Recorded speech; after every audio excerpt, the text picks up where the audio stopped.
चलिए, अब हम लोग यहाँ पर आते हैं ऑब्जेक्टिव ऑफ डंपिंग, कि आखिर किसी भी कंट्री को डंपिंग करने का मेन ऑब्जेक्टिव क्या होता है। ठीक है। तो पहला इसका मेन ऑब्जेक्टिव क्या होता है कि to find a place in the foreign market, कि हमारा एक जगह बने, मतलब प्लेस करने का मतलब कि एक पहचान बने, आइडेंटिटी बने। ठीक है, अपना सामान को बेचने के लिए। ठीक है, हर कोई चाहता है कि हमारा एक्सपोर्ट बढ़े। ठीक है, एक्सपोर्ट बढ़ाने के लिए क्या करना होगा आपको, तो पहले कुछ ना कुछ स्टेप तो लेना होगा। और हमारा फॉरेन मार्केट में क्या होता है, वो नेचर होता है उसका परफेक्ट कंपटीशन का, क्योंकि वहां पर मान के चलते हैं बहुत सारा फर्म है ना, एक फर्म थोड़ी है। मान के अगर आप मान के चलते हैं कि अगर आप राइस का एक्सपोर्ट कर रहे हैं, तो अब राइस का एक्सपोर्ट एक ही कंट्री से 100 गो फर्म है, और इसे ऐसा कंट्री बहुत सारा कंट्री का फर्म है, तो वहां पर हमारा देखा जाता है परफेक्ट कंपटीशन का नेचर की तरह। तो वहां पर क्या होगा कि जो लो प्राइस में बेचेगा उसी का मार्केट ज्यादा होगा। ठीक है, मार्केट कैप्चर ज्यादा होगा कौन, जो चीप एंड बेस्ट करेगा। और चीप एंड बेस्ट तभी हो सकता है जब आपका आउटपुट लार्ज स्केल में आप प्रोडक्शन कीजिएगा। अगर लार्ज स्केल में प्रोडक्शन नहीं कीजिएगा तो फिर पॉसिबल नहीं है कि आप चीप एंड बेस्ट को प्रोडक्ट बेच सकते हैं। ठीक है, दूसरा जो है, जो पहला वाला हम लोग देख रहे थे एक्सप्लोडिक वाला में, कि टू सेल सरप्लस कॉमोडिटी, कि जो वैसे कंट्री जिसका डोमेस्टिक कंजम्पशन, डोमेस्टिक प्रोडक्शन हो रहा है ना, डोमेस्टिक प्रोडक्ट का जो प्रोडक्शन हो रहा है उसमें लार्ज, मतलब वॉल्यूम ऑफ प्रोडक्शन जो है लार्ज है, वॉल्यूम ऑफ प्रोडक्शन जो है वो लार्ज है, मतलब कि इसमें डोमेस्टिक कंजम्पशन के बाद भी सरप्लस बच जाता है। तो अगर हम उसको अपने पास रखेंगे तो ये हमारे लिए उल्टा और नुकसान देगा, कि हमको वेयर हाउस का खर्चा देना पड़ेगा, स्टोरेज का खर्चा देना होगा। ठीक है, और हो सकता है कि अगला साल फिर से उत्पादन हो जाएगा, तो फिर मतलब बहुत बड़ा प्रॉब्लम हो जाएगा इसको, क्या चीज, स्टोरेज का, और एक अलग तरह का कॉस्ट इसमें एराइज हो जाएगा।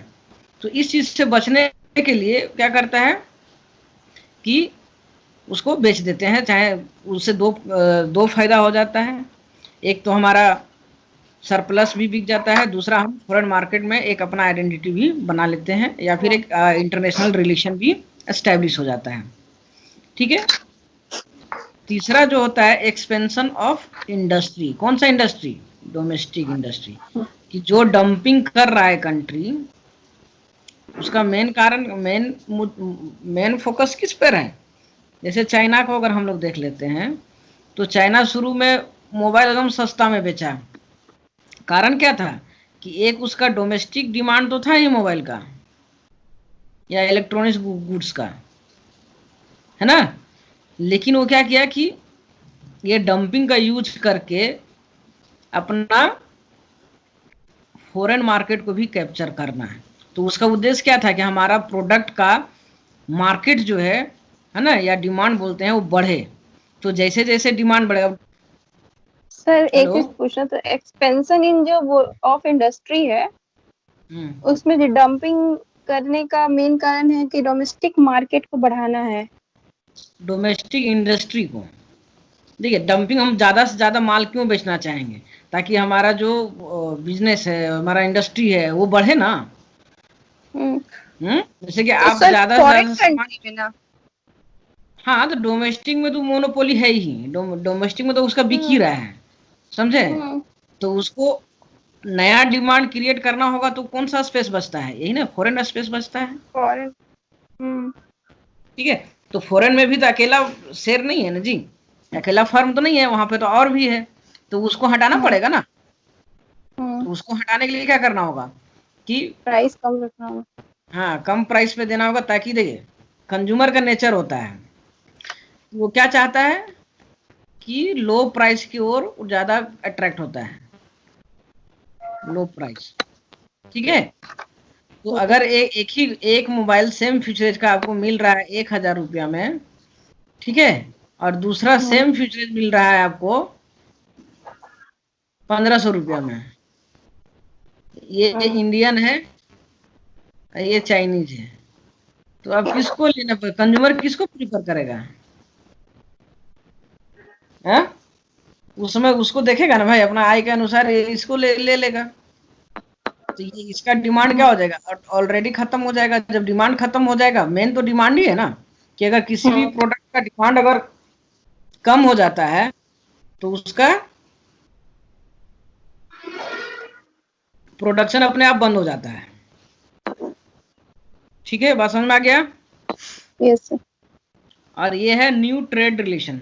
जैसे कि ट्रेड रिलेशन किसी कंट्री के साथ बनाना है, तो सबसे पहला कंट्री का जो गवर्नमेंट होती है उसका एम क्या होता है कि लोगों का वेलफेयर को बढ़ाना है ना।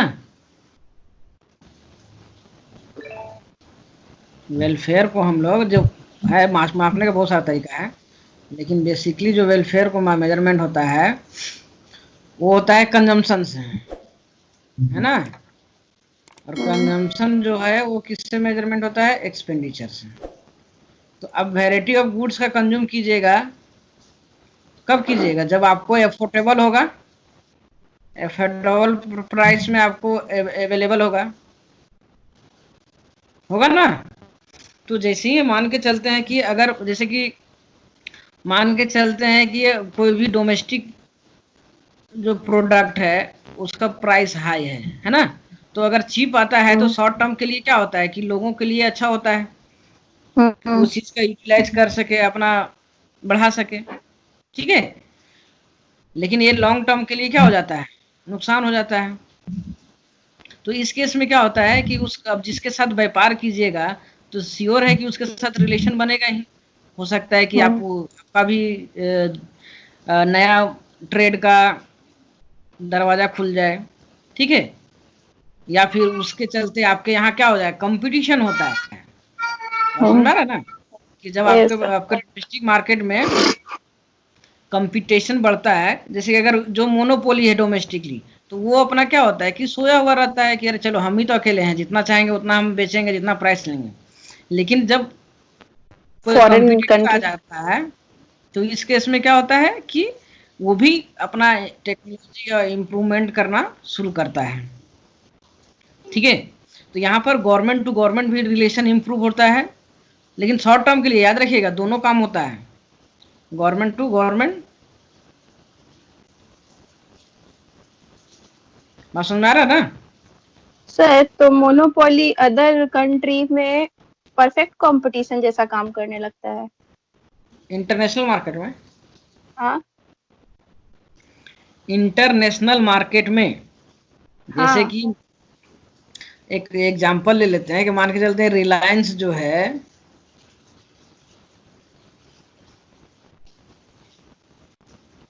रिलायंस जो है वो क्या है, टेलीकॉम कंपनी है। ये हमारे इंडिया में क्या हो गया, मान के चलते हैं मोनोपोली हो गया। मोनोपोली हो गया ना। तो अगर अब ये चाहेगा कि नहीं हम अपना बिजनेस बांग्लादेश, नेपाल या अदर साउथ अफ्रीकन कंट्री में अगर अपना करना पड़ता है, तो यहाँ पर भी तो सर्विस प्रोवाइडर ऑलरेडी मौजूद होगा ना। अब बांग्लादेश में मान के चलते हैं कि तो हम क्या हो गया, फॉरेन अब्रॉड हो गया। तो अब इसके लिए इसमें एक हम ही नहीं जाएंगे वहां पर, हो सकता है कुछ चाइनीज कंपनी भी होगा, कुछ अमेरिकन कंपनी भी होगा, कुछ कोरियन कंपनी होगा, तो बहुत सारा वहां पर आ जाएगा ना। समझ आ रहा है ना। अब यहाँ पे घर में मोनोपोली ऐसे रहे, पता है कि घर में आपका बहुत चलता है, लेकिन बाहर में जाइएगा तो आपके जैसे हजारों को मिलेगा ना। तो परफेक्ट हो गया ना सर, परफेक्ट कंपटीशन के जैसा काम करने लगा ना। हाँ, तो देखिए आप जैसा परफेक्ट का एग्जांपल है उस तरह से, अरे डिफिनेशन या ये सब तो है वैसा नहीं, मतलब एक नेचर उस तरह का नेचर बन जाता है। ठीक है,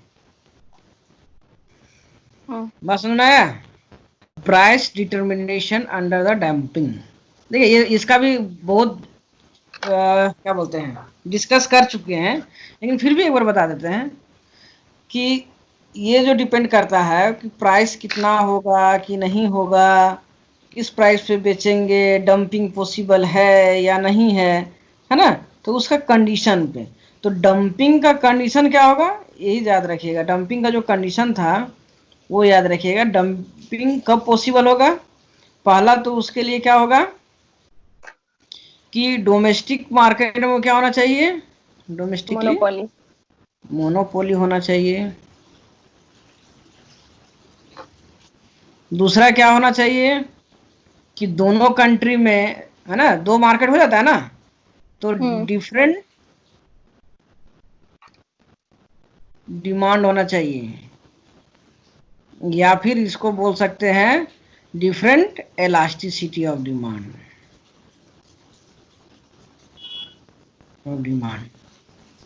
तभी ना फायदा होगा जी। अगर दोनों में इलास्टिसिटी ऑफ डिमांड एक ही जैसा है तो डोमेस्टिकली बेचे चाहे फॉरेन में बेचे, कोई फर्क पड़ता है? नहीं फर्क पड़ेगा। तो इस केस में क्या होना चाहिए कि डोमेस्टिक मार्केट में उसका इलास्टिसिटी ऑफ डिमांड क्या होना चाहिए, मोनोपोली है तो लेस देन 1 या इन इलास्टिक बोल सकते हैं, और फॉरेन मार्केट में उसी प्रोडक्ट का डिमांड क्या होना चाहिए, इलास्टिक होना चाहिए, ग्रेटर देन 1। बस समझ में आ रहा ना?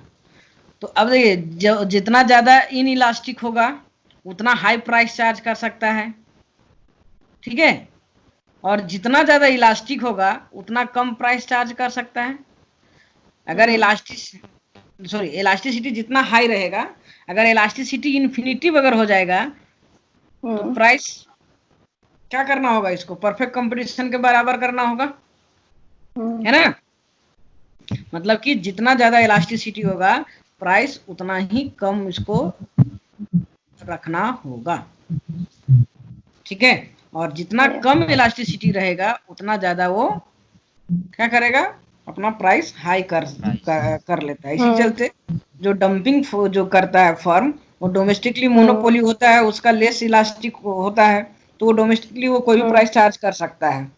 और जबकि फॉरेन में उसका डिमांड इलास्टिक होता है, तो इलास्टिक होने के कारण क्या होता है कि उसको लो प्राइस रखना पड़ता है ताकि ज्यादा से ज्यादा उसको माल बिक सके, ठीक है। और डंपिंग करने का दूसरा फर्म का मेन एम जो होता है वो हमेशा वही होता है, प्रॉफिट मैक्सिमाइजेशन। ओके, ये चीज खाली याद रखिएगा, the elasticity of demand must be different in the two market, ठीक है।